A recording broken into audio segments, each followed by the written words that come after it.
दामाद रसूल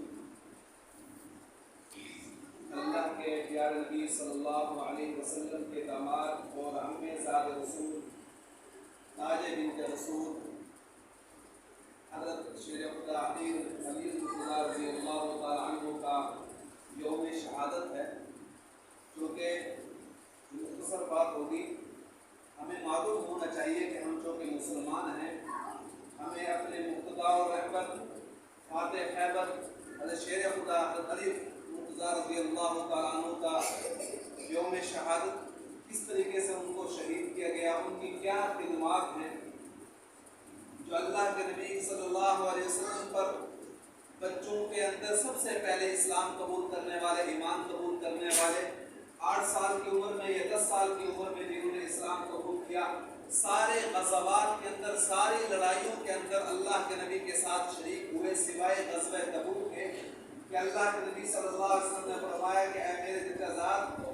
आप जो है मेरे घर वालों के पीछे जो है मदीने के अंदर रहिए। फरमाने लगे कि अल्लाह के रसूल, आप मुझे औरतों के अंदर छोड़ना चाहते हो? अल्लाह के नबी ने फरमाया सल्लल्लाहु अलैहि वसल्लम ने, ऐ अली, तो मेरे बाद ऐसे है जैसा कि मूसा अलैहिस्सलाम अपने बाद जो है वो जब कूबे तूर पर गए तो मेरे अपने बाद जो हारून अलैहिस्सलाम को छोड़ कर गए थे, ऐसे ही मैं आपको छोड़कर जा रहा हूँ, लेकिन मेरे बाद जो है कोई नबी नहीं हो सकता। वो शेर खुदा अली रज़ियल्लाहु तआला अन्हु जब एक मरतबा अल्लाह के नबी अपने दामाद के घर में गए, अपने बेटे के घर में गए, तो वहाँ पर देखा कि दामाद को ना पाया, अली को ना पाया। तो जब देखा कि मस्जिद की दीवार के पास टेक लगाकर लेटे हुए हैं और बिस्तर कोई चटाई नहीं है, और अपनी कमर पर जब देखते हैं मट्टी, तो मट्टी को साफ करने लगते हैं। फरमाते हैं, या अबा तुराब, ऐ अबू तुराब, ऐ मट्टी के बाप, यानी प्यार से जो है ये खिताब फरमाया। वो हज़रत अली के एक मरतबा उमैर कहते हैं कि मैं एक मरतबा मैं जो है अली के साथ कब्रिस्तान में जा रहा था, तो हज़रत अली फरमाने लगे, ऐ कब्र वालो,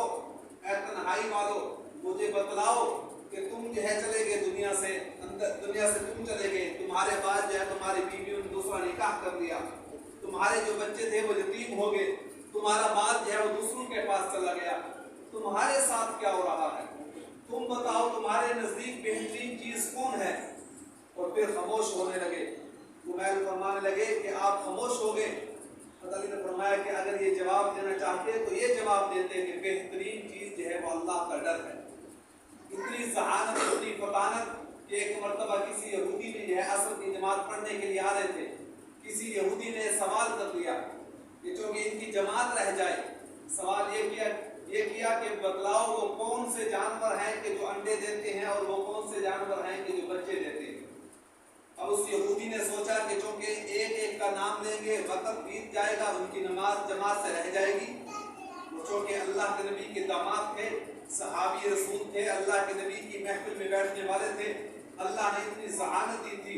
फरमाने लगे कि जिन जानवरों के परिंदों के जो है कान अंदर होते हैं वो तो अंडे देते हैं, और जिनके कान बाहर होते हैं वो बच्चे देते हैं। एक आदमी ने सवाल किया कि ये बतलाएं कि भी जो आदमी एक 7 तालों के अंदर जो है कमरे के अंदर बंद हो, तो अल्लाह तबारक व तआला जो कि रिज़्क़ का वादा किया तो उसके पास रिज़्क़ कैसे पहुंचेगा? 7 तालों के अंदर हो तो उसके पास रिज़्क़ कैसे पहुंचेगा? अली ने खूब जवाब दिया, फरमाया कि जो अल्लाह उसको 7 तालों के अंदर मौत दे सकता है तो उसको रिज़्क़ भी पहुंचा सकता है। जैसे उस 7 तालों के अंदर मौत जा सकती है, ऐसे रिज़्क़ भी जा सकता है। अल्लाह अकबर कबीरा। उनको जो है अल्लाह ने शहादत का मकाम ये दिया कि जिस वक्त खारजियों का गिरोह हुआ तो जंग सिफ़ीन से फारिग हुए, तो अब चूँकि उस वक्त 3 सहाबा कराम माए नाज थे, अमर बिन आस, अमीर मुआविया रज़ियल्लाहु ताला और हज़रत शेर खुदा अली रज़ियल्लाहु ताला।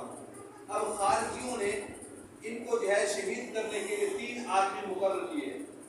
अब्दुर्रहमान बिन मुलजिम जो है हज़रत शेर खुदा अली रज़ियल्लाहु को शहीद करने के लिए मुकर्रर किया गया। इससे मुख्तसर ये है कि 21 रमज़ान मुबारक है, सहरी का वक़्त है। वो अब्दुर्रहमान बिन मुलजिम अपने साथी को साथ लेकर जो है जिस दरवाजे से हज़रत अमीर हज़रत मुर्तज़ा रज़ियल्लाहु ताला निकलते थे, उस दरवाजे की जो है वो अंदर बैठ गया, उसके पास बैठ गया। और उसने जैसे हज़रत अली रज़ियल्लाहु ताला आए, तशरीफ लाए और हज़रत अली पर वार किया, और उस अब्दुर्रहमान बिन मुलजिम ने पेशानी पर वार किया, जिसके बिना पर हज़रत अली रज़ियल्लाहु ताला تو نیچے گر گئے اور فرمایا کہ رب کعبہ کی قسم میں کامیاب ہو گیا، اور اپنے بیٹے کو بلایا اور فرمانے لگے کہ اگر میں اس کے زخم سے شہید ہو جاؤں تو پھر تو اس کو قتل کر دینا، اور جس طرح اس نے مجھے ایک بار مارا ہے تو بھی ایک بار مارنا، زیادہ جو ہے اس کو نقصان نہ پہنچانا، اور جب تک میں اگر شہید نہیں ہوتا یہ تمہارے پاس قیدی ہے، اس کی خاطر تواضع کرنا، اس کو نرم بستر دینا، اس کا دیکھ بھال کرنا، اس کی باوجود یہ کہ قتل کرنے والا ہے، قاتل ہے، لیکن پھر بھی کہا کہ اس کا خیال کرنا۔ یہ اتنی جو ہے اس نے سلوک کہ اپنے قاتل کے بارے میں کہا جا رہا ہے کہ ان کے ساتھ دیکھ بھال کرنا، تو پھر فرمایا اگر معاف کرنا چاہو تو معاف بھی کر دینا، ورنہ اگر جس وقت تک میں شہید نہیں ہوتا اس وقت تک اس کو قتل نہ کرنا۔ جب جام شہادت نوش کر گئے تو حسن امام حسن رضی اللہ عنہ جو ہے ان کو ایک بار کے ساتھ جو ہے جہنم واصل کر دیا۔ تو ان واقعات کو ہمیں جو ہے معلوم ہونا چاہیے کہ کس صحابی کی کون سی شہادت کا دن ہے اور کس طریقے سے جو وہ شہید ہوئے، ان کے اسلام کے اندر کیا کارنامے ہیں۔ اللہ سے دعا کروں کہ اللہ ہمیں بھی صحابہ کرام کی رشد